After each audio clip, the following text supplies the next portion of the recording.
Let's get into some of the individual European stories with your stocks to watch as Joe Easton from our equities team. And Joe, starting it out in the UK, closer to home than Japan with the Homebuilders. That's right. So we start with one of the most beaten down sectors in the UK this year. This is, of course, the house builders. We've had news today that the government is going to extend its mortgage guarantee programme for first-time buyers that allows them to borrow up to 95% of a house worth £600,000 as a maximum level. This is something that the home builder companies have been calling for over the past few months, as it was due to end this month. It'll now last an extra year. We can see the reason why the home builders wanted this extension. Some of those stocks down so much, even the short sellers are feeling bad for them. Pearson down around 56% this year. Taylor Wimpey, Barrett, all down 40%.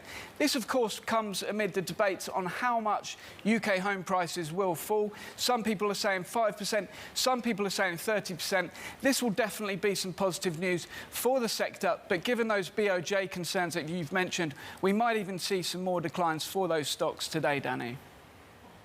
Joe, good morning. I've not met many short sellers who show too much sympathy for falling stocks. But anyway, the next stock you're looking at is Credit Suisse. Not for bad news this time, I believe.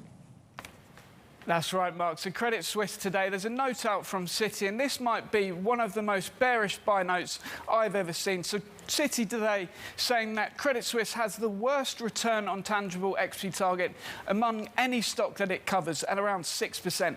They say the firm will see a heavy loss next year and that they have little conviction in the turnaround plan as the company does that big restructuring project that we've talked about a lot. So why are they rating it buy? Well, they say at 5 times 2025 earnings, this stock is too cheap to ignore. They also cite a Bloomberg interview, who else, saying that wealth outflows may now stop, and also that some of the targets might be conservative. So essentially they're saying that Credit Suisse stock is too cheap to ignore. We also had another note today from RBC, a bit more conservative. They're at Sector Perform, saying they can't quite get their head around some of the puzzling targets that the bank has announced, but this could be a positive for that stock. As mentioned by Danny earlier, some of the banking shares in Asia are moving higher on those yields movement, so that might feed through into these shares as well. Keep an eye on Credit Suisse over in Zurich. And lastly, Joe, you're also looking at an education products and services company. What's the story there? That's right. So Pearson here in London, they've announced the purchase of Personnel Decisions Research. This is a US-based contractor to the government over there. They provide training services to the federal government in the US. The deal's worth around $190 million, and they will be paying for it in cash and some of their liquidity funding that they already have.